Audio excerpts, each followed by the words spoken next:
आपल्याला भेटायला मी येईन, त्यानुसार मी आपल्याला भेटून निघणार आहे. आत्ता आपल्या भेटीचा उद्देश किंवा हेतू तुमच्या सगळ्यांना कळलाच असेल. एकूणच महाराष्ट्रामध्ये जी काही एक बेबंदशाही माजवण्याचा प्रयत्न चालू झालेला आहे त्याच्यावरती काल सर्वोच्च न्यायालयाने निकाल दिले आणि परखड भाष्य केलेलं आहे. हिंदू हृदय सम्राट शिवसेना प्रमुख आदरणीय बाळासाहेबांनी जी शिवसेना मराठी माणसाच्या भूमिपुत्राच्या न्याय हक्कासाठी आणि हिंदूंच्या रक्षणासाठी स्थापन केली आणि ती जोपासली, जपली, प्राणापलीकडे तिच्यावरती प्रेम केलं, अशी शिवसेना गद्दारांच्या माध्यमातून आपल्या दावणीला बांधण्याचा भाजपचा घाट हा काल सर्वोच्च न्यायालयाने उघडा पाडला. हिंदुत्वाच्या नावाखाली किंवा हिंदुत्वाच्या बुरख्याखाली यांचा दडलेला एक भेसूर बिभत्स चेहरा हा काल सर्वोच्च न्यायालयाने उघडा पाडला. त्याच्याबद्दल मी सर्वोच्च न्यायालयाला खास धन्यवाद देतो आहे. एकूण या निकालाचा अर्थ काय? अनेकांनी त्याच्यावरती मतप्रदर्शन केलेलं आहे, अगदी सर्वसामान्य माणसाने सुद्धा केलेलं आहे. तरी देखील काही जणांनी काल आनंदोत्सव साजरा केला, फटाके वाजवले. मी भारतीय जनता पक्षाने आनंद व्यक्त केला तो समजू शकतो, कारण त्यांना आता हे डोईजड झालेलं ओझं उतरवण्याचा मार्ग सर्वोच्च न्यायालयाने दाखवून दिला म्हणून त्यांनी फटाके वाजवले असतील तर मी समजू शकतो. पण जे गद्दार आहेत त्या गद्दारांनी फटाके वाजवण्याचं कारण कळलेलं नाहीये, कारण त्यांना असं म्हणतात, कारण त्यांना रेडा वगैरे ह्या सगळ्या गोष्टी चांगल्या माहिती आहेत, कळतात असं मी ऐकलंय, मला मी काय पाहिलेलं नाहीये. तर तत्पूर्वी हार तुरे वगैरे घातले जातात, पूजा केली जाते म्हणून त्यांनी फटाके वाजवले असतील तर तेही मला माहिती नाही. एकूणच काल सर्वोच्च न्यायालयाने त्यांच्यासमोर जो पोपट ठेवला गेलेला आहे तो आता हालत नाही, निश्चल आहे, त्यांनी डोळे मिटलेले आहेत, चोच उघडत नाही, तो श्वासही घेत नाही आहे, हे सगळं वर्णन करून तो मेलेला आहे हे जाहीर करण्याचं काम हे विधानसभा अध्यक्षांवरती सोपवलेलं आहे. विधानसभा अध्यक्ष सर्वांनाच माहिती आहेत, पूर्वी ते आमच्याकडे होते, शिवसेनेत होते, त्याच्यानंतर काही काळ राष्ट्रवादीत होते, त्याच्यानंतर ते आता भारतीय जनता पक्षात आहेत. म्हणजे एकूण त्यांना या राजकीय प्रवासाची कल्पना आहे आणि तो प्रवास कसा करायचा हे सुद्धा म्हणजे कायद्याच्या चौकटीत राहून हे त्यांना चांगलं कळतं. प्रश्न असा आहे की आता संपूर्ण जगात महाराष्ट्राची जी एक अवहेलना चाललेली आहे, महाराष्ट्र म्हणजे शौर्याचा, शूरांचा महाराष्ट्र, वीरांचा महाराष्ट्र, अगदी आपल्याकडच्या मराठ्यांचं वर्णन त्यावेळेला सुद्धा केलं गेलेलं आहे इतिहासामध्ये, त्या वर्णनाला साजेसं आत्ताचं काही वर्तन ह्या सत्तापिपासूंकडनं दिसत नाहीये. महाराष्ट्राची आता ही बदनामी थांबली पाहिजे. या सगळ्या निकालपत्रात माननीय सर्वोच्च न्यायालयाने एक निरीक्षण असं नोंदवलेलं आहे की जर उद्धव ठाकरे यांनी राजीनामा दिला नसता तर त्यांना आज परत मुख्यमंत्री करता आलं असतं, पण त्यांनी राजीनामा दिल्यामुळे त्यांना पुन्हा मुख्यमंत्री करता येत नाही. याचाच अर्थ असा की आत्ताचं अस्तित्वात असलेलं सरकार हे पूर्णपणे बेकायदेशीर आहे. जर मी राजीनामा दिला नसता तर मला त्यांनी पुन्हा मुख्यमंत्री केलं असतं, म्हणजेच हे सरकार बेकायदेशीर आहे. मी माझ्या निर्णयावरती आज सुद्धा समाधानी आहे. मी माझ्यातल्या नैतिकतेला जागून राजीनामा दिला. याचं कारण मी काल आपल्याला सांगितलेलं आहे की ज्या लोकांना माझ्या वडिलांपासून म्हणजे माननीय शिवसेना प्रमुखांपासून अगदी मी सुद्धा माझ्या पक्षप्रमुख पदाच्या काळामध्ये सर्व काही भरभरून दिलं, सगळ्यात महत्त्वाचं म्हणजे आपलं मानलं, विश्वास दिला, त्या विश्वासघातक्यांनी माझ्यावरती अविश्वास दाखवावा हे मला कदापिही चाललं नसतं, चालणार नाही. आणि अशा विश्वासघातक्यांचं सर्टिफिकेट घेऊन मला मुख्यमंत्री राहण्यामध्ये काडीचाही रस नव्हता नाही. म्हणूनच मी राजीनामा दिला आणि त्याच्याबद्दल मी अत्यंत समाधानी आहे. आता काल जे काही घडलं त्याच्यावरती अनेक जण म्हणजे त्यांच्या चष्म्यातून ते बघू शकतात. म्हणजे आता मेलेला पोपट सुद्धा हातात घेऊन पाठीकडनं मिठू मिठू करणारी लोक आहेत, ती काल दिसली तुम्हाला. जीवदान मिळालं असेल तर ते तात्पुरतं आहे. एक रिझनेबल टाईम ज्याला म्हणतो तो रिझनेबल टाईम, त्याला सुद्धा मर्यादा आहेत. आणि मला असं वाटतं की आता महाराष्ट्राची ही अवहेलना थांबवली पाहिजे.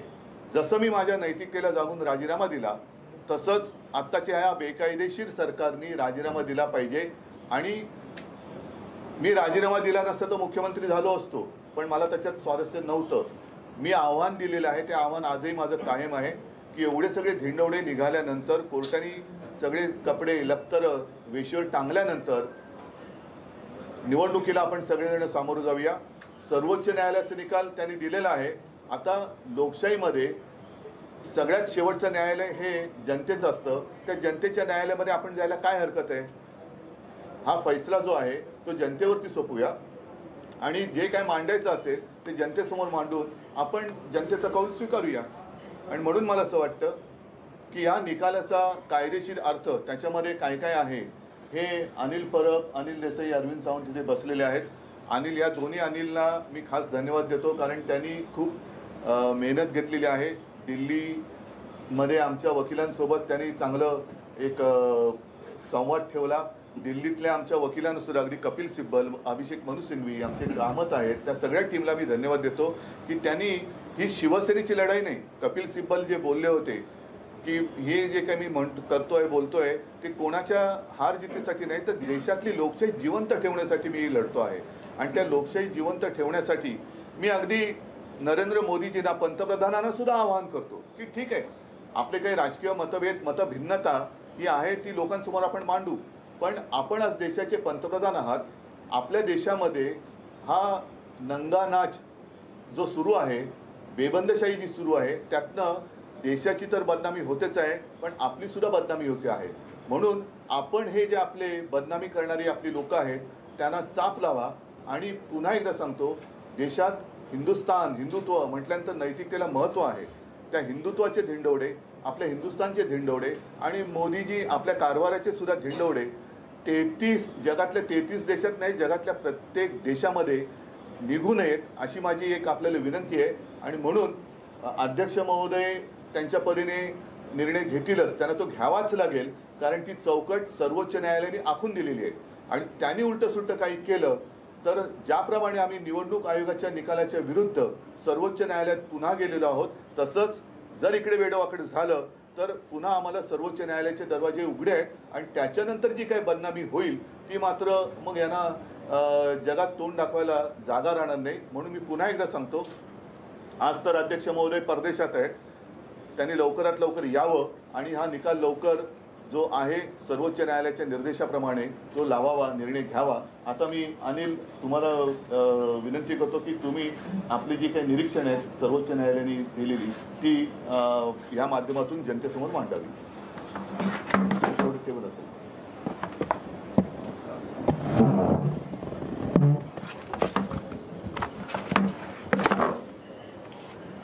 नमस्कार.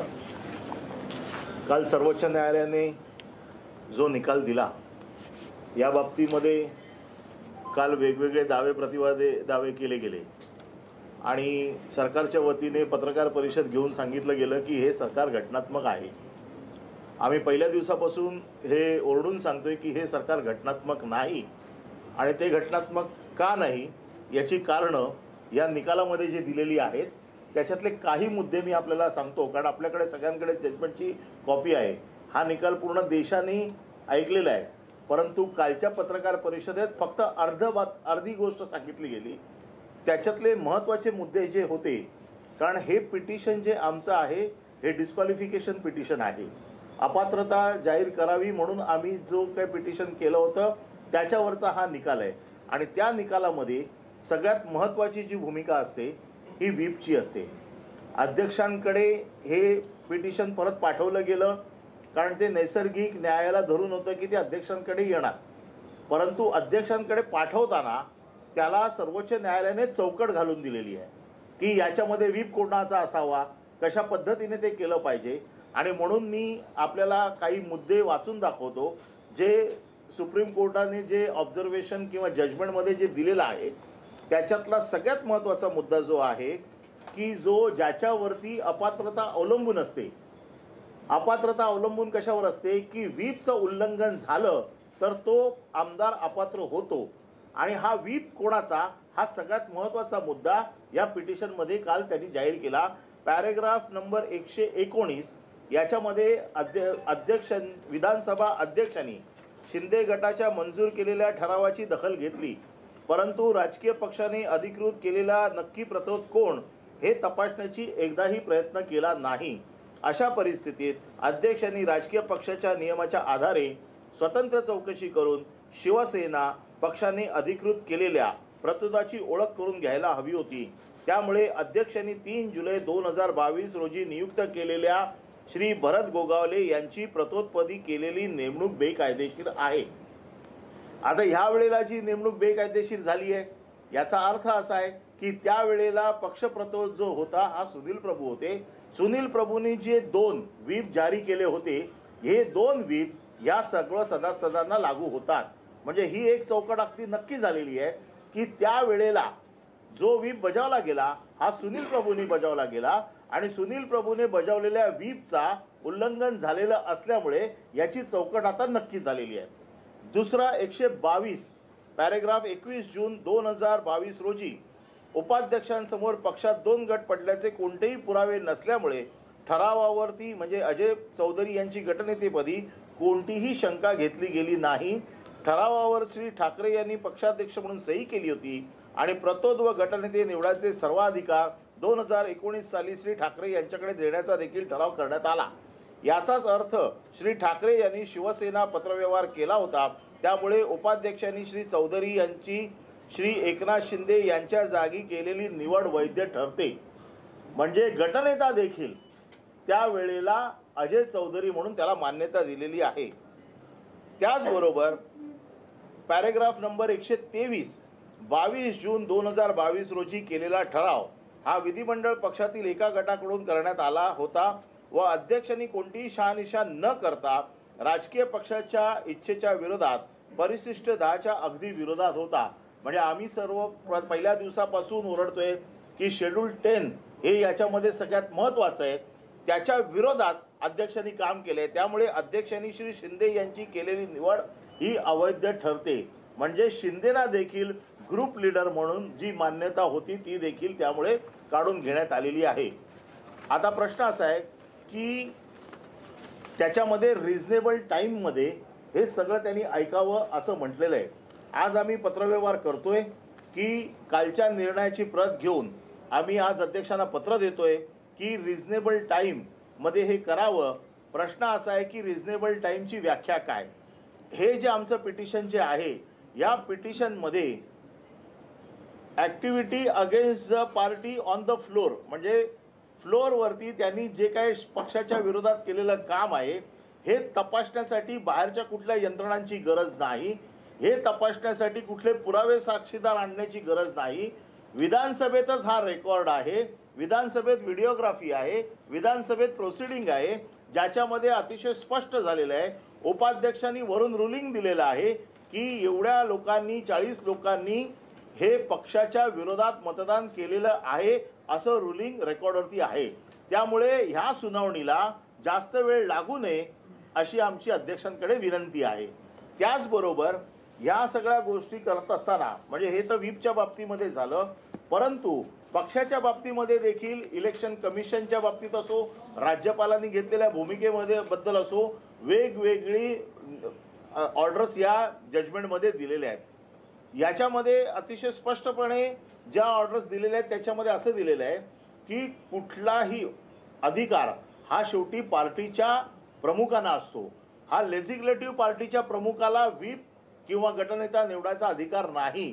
गटनेता किंवा व्हीप नेमायचा असेल तर तो पक्षाच्या प्रमुखानेच नेमला पाहिजे। हे देखील काल अधोरेखित झालेलं आहे आणि पक्षाचे प्रमुख त्यावेळेला हे शिवसेनेचे पक्षप्रमुख उद्धवजी ठाकरे होते। तो तसा 2019चा ठराव आहे जो 19चा ठराव कोर्टाने काल मान्य केलेला आहे। त्याचबरोबर इलेक्शन कमिशनने जे आदेश दिलेले आहेत, इलेक्शन कमिशनने जे निवडणुकीचं 17 फेब्रुवारीला त्याला चिन्ह आणखी नाव दिलं याच्या बाबतीत देखील कोर्टाने असं म्हटलेलं आहे की केवळ लेजिस्लेटिव्ह पार्टीचे मेंबर्स बघून तुम्हाला कोणाचा पक्ष हे ठरवता येणार नाही। त्याचबरोबर पक्षाची घटना, पक्षाची सदस्य संख्या, पक्षाची स्ट्रक्चरल पूर्ण सिस्टीम हे सगळं तुम्हाला बघावं लागेल। म्हणून आमचं जे सुप्रीम कोर्टात दुसरी याचिका दाखल केली आहे जी इलेक्शन कमिशनच्या आदेशाला चॅलेंज करणारी आहे त्याचा जवळपास सुतोवाच या जजमेंटमध्ये केलेला आहे।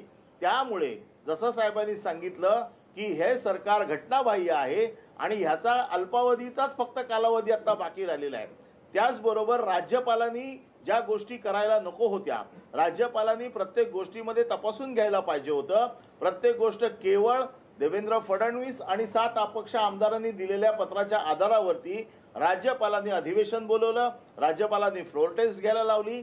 त्याच्यामुळे कुठलेही सबळ पुरावे न देता अशा प्रकारे राज्यपालांना अधिवेशन बोलवण्याचा अधिकार नाही, राज्यपालांना फ्लोर टेस्ट घेण्याचा अधिकार नाही. म्हणजे ह्या सगळ्या गोष्टी ज्या आहेत, आम्ही पहिल्या दिवसापासून सांगतोय की या घटनाबाह्य आहेत. या घटनाबाह्य गोष्टींचा पूर्ण उल्लेख या सगळ्या जजमेंटमध्ये केलेला आहे. आणि सगळ्यात महत्त्वाचं म्हणजे की शेड्यूल 10 जे आहे, ज्याच्यामध्ये परिशिष्ट 10 मध्ये अपात्रतेपासून वाचण्याची जी कारणं आहेत, या अपात्रतेपासून वाचण्याच्या कारणांमध्ये कुठला बचाव यांच्यासाठी उपलब्ध आहे. स्प्लिट हा बचाव होऊ शकत नाही. दोन गोष्टी नीट समजून घ्या. एका बाजूला इलेक्शन कमिशनने स्प्लिटच्या आधारावर पक्षाला त्यांना चिन्ह आणखीन धनुष्यबाण दिलं, ज्याच्यावरती सुप्रीम कोर्टने सांगितलं की तुम्हाला अशा प्रकारे फक्त लेजिस्लेटिव्ह पार्टीच्या मेंबर्सवरती तुम्हाला देता येणार नाही. दुसऱ्या बाजूला शेड्यूल 10 मध्ये जे 3 कलम वगळल्याच्या नंतर जो बचाव उरतो तो फक्त मर्जरचा राहतो, तो यांनी घेतलेला नाही. त्याच्यामुळे यांची अपात्रता ही 100% नक्की ठरलेली आहे. कारण त्यांनी जो केलेलं काम आहे पक्षाच्या विरोधातलं, हे जवळपास सिद्ध झालेलं आहे. नियमाप्रमाणे फक्त सुप्रीम कोर्टाने काल आदेश दिला नाही, बाकी या सगळ्या गोष्टी कोर्टामध्ये कालच्या जजमेंटमध्ये आलेल्या आहेत. मला असं वाटतं की या सरकारच्या बाबतीमध्ये ज्या काही घटना घडल्या होत्या, ज्या काही गोष्टी आम्ही व्यवस्थितपणे कपिल सिब्बल साहेबांनी, मनोज सिंघवी साहेबांनी, कामत साहेबांनी कोर्टाच्या समोर मांडल्या होत्या, या सगळ्या गोष्टींचा काल उहापोह झालेला आहे. त्याच्यामध्ये सगळ्या गोष्टींची दखल घेतली गेलेली आहे. अंतिम निर्णय हा अध्यक्षांकडे पाठवलेला आहे आणि जर अध्यक्षांनी याच्या बाबतीत कुठला निर्णय घेतला नाही तर कोर्टाने सांगितले लिबर्टी आहे तुम्हाला परत कोर्टात घेण्याची. याचा अर्थ असा होतो की जर वेळेमध्ये जर त्यांनी हा निर्णय घेतला नाही तर पुन्हा आम्हाला सुप्रीम कोर्टात जाण्याचा अधिकार आहे. आणि सुप्रीम कोर्ट त्यावेळेला, कारण कुठलाही सुप्रीम कोर्ट स्वतः पहिला निर्णय घेत नाही, ते त्या अथॉरिटीला पहिला अधिकार देतं. परंतु त्यांनी नेहमी सांगितलेलं आहे, जसं इलेक्शन कमिशनच्या बाबतीमध्ये देखील असंच झालं होतं की इलेक्शन कमिशन ऑटोनॉमस बॉडी आहे, तुम्ही त्यांच्याकडे पहिले जा, नंतर आमच्याकडे या. पण काल त्यांनी याच्यामध्ये सुतोवाच केल्यामुळे ही याचिका देखील जवळपास निश्चित झालेली आहे. त्याचं आता पुढच्या आठवड्यामध्ये कदाचित हिअरिंग येईल. ते आल्याच्या नंतर जर त्यांचं पक्षचिन्ह, नाव हे जर गोठवलं गेलं तर मला असं वाटतं की हे जे काही घटनात्मक जे काही सगळं आम्ही पहिल्या दिवसापासून म्हणतोय की हे सगळं घटनेच्या विरोधात आहे, हे पूर्णपणे अधोरेखित झालेलं आहे. आणि मला असं वाटतं की या सगळ्या गोष्टींवरती सुप्रीम कोर्टाने आम्हाला न्याय दिलेला आहे. काल ज्या गोष्टी सांगितल्या गेल्या ह्या अर्धवट सांगितल्या गेल्या. त्यांनी असं सांगितलेलं आहे की राजकीय पक्ष कोण हे ठरवण्याचे अधिकार देखील अध्यक्षांना आहेत. राजकीय पक्ष कोण ठरवण्याचे अधिकार अध्यक्षांना आहेत हे फ्लोअरवरती हे मान्य आहे. पण ते केव्हापासून? 17 फेब्रुवारी 2022च्या नंतर, 23च्या नंतर जे काही अधिकार दिलेले आहेत ते पुढे लागू होतात. एक गोष्ट याच्यामध्ये कोर्टाने अतिशय स्पष्ट केलेली आहे की कुठलाही निर्णय इलेक्शन कमिशनचा हा रिट्रोस्पेक्टिव्ह असू शकत नाही, हा पूर्णरक्षी प्रभावाने होत नाही. हा जो काही निर्णय इलेक्शन कमिशनचा आहे हा त्याच्यापासून पुढे लागू होईल जोपर्यंत आमचं सुप्रीम कोर्टातलं डिसिजन नक्की होत नाही तोपर्यंत. त्यामुळे हे जे सांगतायत की व्हीप कोणाचा आम्ही ठरवणार, राजकीय पक्ष कोण आम्ही ठरवणार, व्हीप हा त्या दिवशी ज्या दिवशी व्हीप जाहीर झाला त्या दिवशी कोणाचा होता हे सगळ्यात महत्त्वाचं आहे. राजकीय पक्ष कोण हे त्या दिवशी कोण होतं, आमचा पुढचा लढा नाही. आमचा लढा हा इलेक्शन पिटिशन, डिस्क्वालिफिकेशन पिटिशन पुरताचा आहे. त्या दिवशीची जी परिस्थिती आहे त्या परिस्थितीमध्ये शिवसेना, उद्धव ठाकरे हे पक्षप्रमुख म्हणून त्यांनी अधिकार ज्यांना दिलेले आहेत त्या ठरावाच्या आधारावरती हे सगळं पिटिशन ऐकलं जाईल. त्याच्यामुळे जे लोकांना वेगवेगळ्या पद्धतीने सांगितलं जातं त्याची स्पष्टता आपल्याकडे यावी म्हणून आपल्याला मी सगळ्या ह्या गोष्टी पॅरेग्राफ प्रमाणे सांगितलेल्या आहेत. याच्या बाबतीत आपल्याला कोणाला काही शंका असेल तर आपण विचारावी. मला असं वाटतं की आमच्याकडनं ही बाजू आता अतिशय स्पष्ट झालेली आहे की यांना कुठल्याही परिस्थितीत आता बचाव नाही. हा फक्त काही वेळेचा प्रश्न आहे आणि ती वेळ लवकरात लवकर आम्ही संपुष्टात आणू. थोडक्यामध्ये तुमच्या लक्षात आलं असेल की एखादी गाडी उतारावरती घसरायला लागली तशी त्या घरंगळणाऱ्या गाडीला डबल इंजिनाचा वेग आहे असं दाखवत जे होते त्यातलं एक इंजिन कसं बोगस आहे आणि हा कारभार उतरणीला लागलेला आहे, त्याला वेग नाही म्हणणार, त्याला आपण पिचॅट म्हणू. आणि म्हणूनच लवकरात लवकर ह्या डबल इंजिनमधलं एक जे पोकळ इंजिन आहे ते आता बाजूला काढून टाकलेलं पाहिजे. अगदी आरेमध्ये तर नाहीच, पण त्याला कांजूरच्या कारशेडमध्ये नेऊन रिपेअर करायला हरकत नाही आहे. तूर्त मी एवढंच सांगेन की पुन्हा एकदा माननीय पंतप्रधानांना सुद्धा मी विनंती करतोय की नैतिकता म्हणून जी काही गोष्ट असते जिच्यात हिंदुत्वाचा तो आत्मा आहे, सत्ता पिपासूपणा हा एक वेगळा भाग झाला, पण गद्दारी करून, हरामखोरी करून आणि सगळ्यात महत्त्वाचं म्हणजे ज्या हिंदू हृदय सम्राट शिवसेना प्रमुखाने मी पुन्हा सांगेन की हिंदुत्वाच्या रक्षणाची, हिंदूंच्या रक्षणाची जबाबदारी बाकी सगळे पळाले होते तेव्हा आपल्या शिरावरती घेतली होती. त्यांच्यासह शिवसेना चोरून आपली बटीक बनवण्याचा प्रयत्न जो आपण चालवलेला आहात तो काल सर्वोच्च न्यायालयाने उघडा पाडलेला आहे. म्हणून महाराष्ट्राची ही बदनामी ताबडतोब थांबवावी. तातडीने या सरकारला पाय उतार होणं भाग पाडलं गेलं पाहिजे आणि लवकरात लवकर निवडणुका घेतल्या जाव्यात ही आमची मागणी आहे. रिझनेबल टाइम म्हणजे किती? कारण त्या मणिपूरच्या केसमध्ये आपण एक म्हटलं की 3 महिन्यामध्ये ते म्हणूनच म्हटलं की रिझनेबल टाईम. मणिपूरची केस, जिथे केस ही पूर्णपणे मेरिटवरती चालते, जिथे एव्हिडन्स लीड करावा लागतो, जिकडे बचावासाठी साक्षीदार आणावे लागतात, अशा गोष्टीला वेळ लागतो. परंतु ह्या केसमध्ये वेळ लागायचा प्रश्नच नाही आहे, कारण सगळे पुरावे आहेत. एकच आता याच्यामध्ये हा थोडासा किचकट विषय होऊ शकेल की राज्यपालांची कृतीच बेकायदेशीर ठरवलेली आहे. अशा बेकायदेशीर कृतीमधला एक भाग जर अध्यक्ष निवडीचा असेल तर ती सुद्धा कायदेशीर आहे का? चुकीचं आहे. हा सुद्धा एक महत्त्वाचा भाग आहे. आणि म्हणून त्यावेळेला उपाध्यक्ष जसं व्हीप आमचा मानला आणि नंतरचा व्हीप बेकायदेशीर ठरवला, तसं अध्यक्षांची निवड सुद्धा कायदेशीर आहे का बेकायदेशीर हे सुद्धा तपासावं लागेल. कारण हे सगळं जे अधिवेशन बोलवण्याची पद्धतच किंवा तिथूनच जर का ह्या बेकायदेशीर घटनांची मालिका सुरू होत असेल तर त्या घटनांच्या मालिकेतील एक घटना ही अध्यक्षांची निवड आहे. आणि काल कोर्टाने मान्य केलं की ते बेकायदेशीर आहे, म्हणून असं तुम्हाला मुख्यमंत्री करा. हा बरोबर आहे. हा एक महत्त्वाचा मुद्दा आहे. म्हणजे कोर्टाने स्पष्ट जजमेंटच दिलेलं आहे की कोर्टाने जर काय मान्य नसतं केलं तर मला मुख्यमंत्री पद घोषित केलं गेलं असतं. हे कोर्टाने, सर्वोच्च न्यायालयाने नमूद केलं नसतं. मुख्यमंत्री उपमुख्यमंत्र्यांनी म्हटलंय, कारण तुम्ही जो मुद्दा वारंवार उपस्थित करता की नैतिकतेच्या आधारावर तुम्ही राजीनामा दिला. मुख्यमंत्री उपमुख्यमंत्र्यांचं म्हणणं आहे की भाजप बरोबर युतीत निवडणुका लढल्या, काँग्रेस एनसीपी बरोबर सत्ता स्थापन केली, तेव्हा नीतिबद्धता पाळली गेली नाही, तर मग आता नैतिकतेच्या गोष्टी आम्हाला काय झालेलं आहे, आम्ही जवळपास 25 ते 30 वर्ष भाजपसोबत युतीमध्ये होतो. म्हणून ते म्हणतात ना ते की काय कोणा शेजारी काय बांधलं, वाण नाही पण गुण लागला. तसा एक तो वाण नाही पण थोडा काळ गुण लागला असं त्यांना वाटत असेल. कारण काल नितीश कुमार आणि तेजस्वी येऊन गेले. त्यांचं सरकार यापूर्वी पण होतं, ते चांगलं चाललेलं सरकार तोडून भाजप त्यांच्या संसारात घुसली होती. मुफ्ती मोहम्मद सईद बरोबर सुद्धा हिंदुत्व सोडून सत्तेचा पाठ पाडला होता. तर ही त्यांना जर का नैतिकता वाटत असेल तर त्यांचा प्रश्न योग्य आहे. राज्यपालांच्या या भूमिकेमुळे राज्यपाल एकच राज्यपालांचा जो काही एक रोल किंवा राज्यपालांची भूमिका ही अत्यंत घृणास्पद आहे. आणि म्हणून मी आपल्याशी बोलताना मागे एकदा बोललो होतो की निवडणूक आयुक्त हे नेमण्याची सुद्धा एक प्रक्रिया असली पाहिजे. जसं एक न्यायवृंद हा एक प्रकार आहे, तसंच निवडणूक आयुक्त नेमण्यासाठी सुद्धा एक प्रक्रिया पाहिजे. सुदैवाने किंवा योगायोगाने त्याच सुमारास सर्वोच्च न्यायालयाने त्याच्याबद्दलही निर्णय दिला आणि निवडणूक आयुक्त नेमताना सुद्धा कोण कोण त्याच्यात असले पाहिजेत ही एक त्यांनी नियमावली दिलेली आहे. तसंच राज्यपाल, एक तर राज्यपाल ही संस्था जर आपल्या घरगड्याप्रमाणे वापरली जात असेल तर ही संस्था बरखास्त करायला पाहिजे.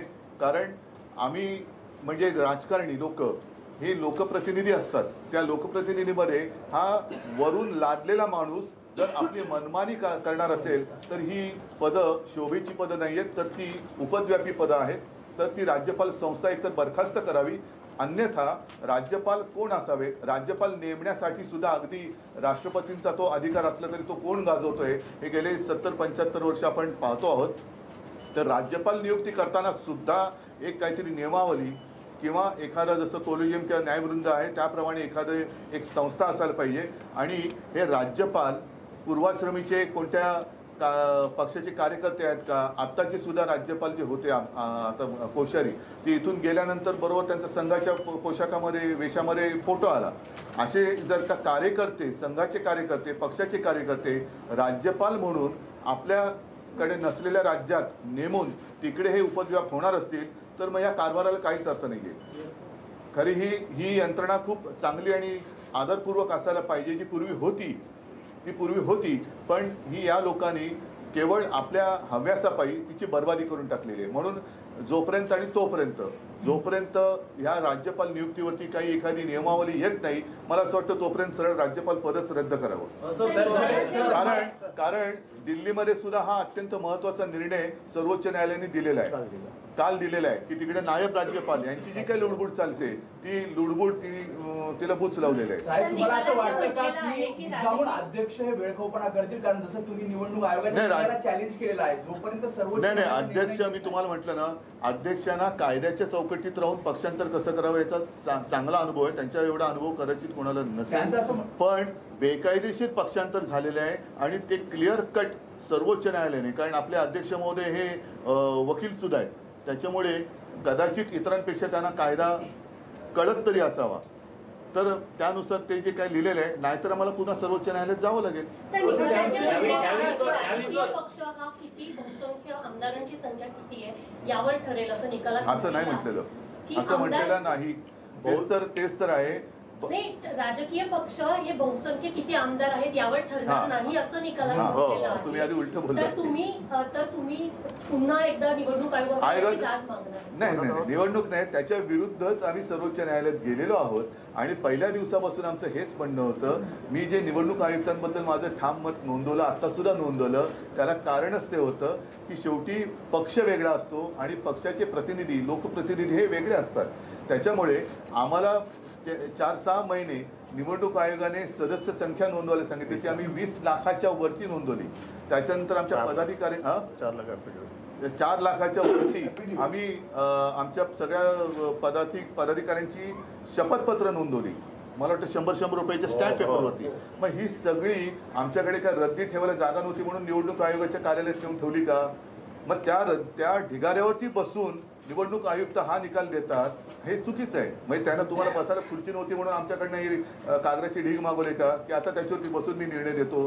तर हे असे बोगस सगळी लोक, त्यांना कुवत नसताना पदं दिली जात आहेत आणि आपल्या मजदुराप्रमाणे, आपल्या मर्जीप्रमाणे त्यांच्याकडनं कामं करून घेतली जात आहेत. त्याच्यामुळे काल सुद्धा नितीश कुमार जे आले होते की या देशाचा जो आत्मा आहे लोकशाही, तो जिवंत ठेवला पाहिजे. सत्ता ही सगळ्यांना हवी असते, पण ती जसं एखादा नरभक्षक हा शब्द आहे तसं सत्ता भक्षक होता कामा नये. आमदार अपात्रतेचं प्रकरण हे सुरुवातीला विधानसभा उपाध्यक्ष नरहरी झिरवळ यांच्याकडे होते, त्यानंतर तुमचं व्हीप आलं, त्याच्यानंतर राज्यपालांनी बहुमत चाचणी केली आणि त्यानंतर विधानसभा अध्यक्षांची निवड झाली. ती विधानसभा अध्यक्षांची निवड देखील बेकायदेशीर मालिकेत आलेली आहे. आता विधानसभा जे अपात्रतेचं प्रकरण विधानसभा अध्यक्षांकडे नाही, पण म्हणून हे सुद्धा भान त्यांनी ठेवायला पाहिजे की त्यांची नेमणूक सुद्धा बेकायदेशीर मालिकेतली एक आहे. आणि मला खरोखर जी लोक त्यांना गाजरं दाखवून त्यांच्याकडे नेलं की तुम्हाला आम्ही सगळं काही देतो, म्हणजे असं लोक म्हणतात, खोके दिले वगैरे, नाव दिलं चोरून, चिन्ह दिलं चोरून, पण आता हे सगळं पितळ उघडं पडलं. म्हणजे त्या पितळ्याला तुम्ही सोन्याचं स्वरूप देत होता, पण शेवटी पितळ ते पितळ असतं, ते पितळ उघडं पडले. आता त्यांच्या भवितव्याचं काय होणार? जे काही मोजके माझे कार्यकर्ते त्यांनी फोडले, त्यांचं आता काय होणार? कारण आता त्यांना गल्लीत फिरायला सुद्धा मुश्किल झालं. हा तोच म्हणून मी म्हटलं ना की अध्यक्ष सुद्धा अपात्र लोकांच्या मतांवरती अध्यक्ष झालेले आहेत, म्हणून ते बेकायदेशीर मालिकेतली एक ती हे आहे. म्हणजे ते टीव्ही वरती मालिका असते ना, त्यातलं एक एपिसोड आहे. जो ऑब्जर्वेशन थे वो बहुत कड़े थे, लेकिन जो फैसला है वो स्पीकर को लेने कहा गया है. टाइम फ्रेम की बात कही गई है, आप लोग इसके लेकर पत्र लिख रहे हैं, कितना टाइम फ्रेम की मांग आप कर रहे हैं? साथ ही साथ राज्यपाल को लेकर कई सारी चीजें कही गई, लेकिन उसको कोई पनिशमेंट या उससे लेकर कुछ नहीं कहा. मैं जरूर बात करूंगा, लेकिन जो आपने सवाल पूछे उसका ठीक से उत्तर आपको ये ध्यान में रखना चाहिए, कल का जजमेंट जो था इसमें कोई ऑब्जर्वेशन नहीं था, इसमें कंक्लूजन लिखा हुआ है. तो इट्स अ जजमेंट, ये जजमेंट है, ये किसी को तोड़ नहीं सकते। ये ऑब्जर्वेशन कल उनके जो प्रतोष जो बेकायदेशीर डिसाइड किए गए, उन्होंने कहा ये निकाल नहीं है। मतलब इतनी भी अगर किसी को जानकारी नहीं है, ऐसे आदमी को अगर प्रतोष करेंगे तो पार्टी की क्या हाल हो सकती है आप जान दो। उसके अलावा जो ऑब्जर्वेशन में लिखा हुआ है, तो आप जो कहते हैं कि रीजनेबल टाइम, हम तो मांग करेंगे 15 दिन के अंदर ये डिसाइड होना चाहिए, क्योंकि इसमें कोई जांच पड़ताल करने की कोई बात नहीं है। सब रिकॉर्ड अवेलेबल है, उसको सिर्फ चेक करना है और डिसीजन देना है।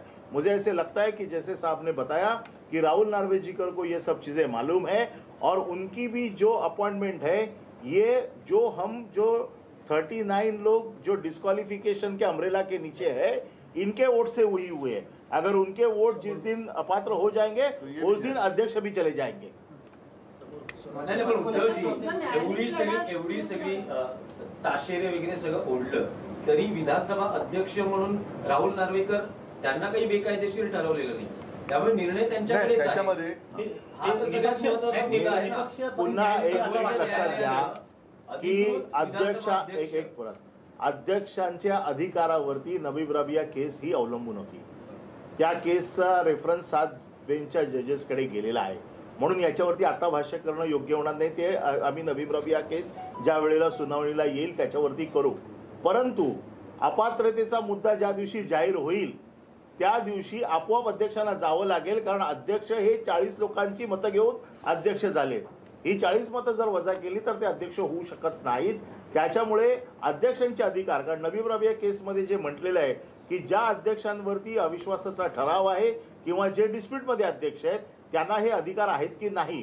परंतु जसं साहेबांनी सांगितलं की ही जी बेकायदेशीर वृत्त्यांची मालिका होती त्याच्यातला एक एपिसोड जो आहे ही अध्यक्षांची निवड आहे, हे सगळं जर अवैध असेल तर अध्यक्ष कसे वैध होऊ शकतात हा मुद्दा परत आम्ही कोर्टामध्ये विचारणारच आहोत। पण त्याचबरोबर कोर्टाने दिलेल्या निर्णयाचा आदर करून आम्ही आता कोर्टाने सांगितले ना तुम्ही अध्यक्षांकडे जा, तर आम्ही पहिले अध्यक्षांकडे जाऊ। कोर्टाच्या निर्णयाचा पूर्ण आम्ही निर्णयाचा आदर करून आम्ही अध्यक्षांकडे जाऊ। पण त्याचबरोबर हा अध्यक्ष अवैध कसा आहे, हा बेकायदेशीर कसा आहे याची वेगळी दाद देखील आम्ही मागू।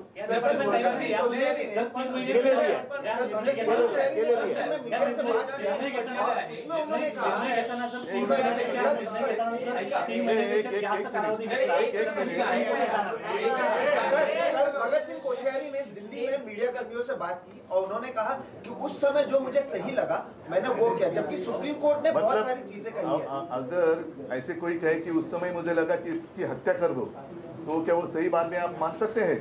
हत्या तो हत्या होती है, वो उस वक्त की इस वक्त की बात नहीं है। लेकिन जो गैर कानूनी उन्होंने जो कुछ किया है उसके लिए मैं तो मानता हूँ उनके ऊपर एक मुकदमा चलना ही चाहिए। क्यों? इसलिए कि इसका मतलब ये नहीं कि राज्यपाल महोदय किसी कानून इसमें आते नहीं, इसलिए वो अपनी मन मर्जी जो कुछ आहे मेरी मर्जी, ये कोई पिक्चर का गाणं नाही आहे।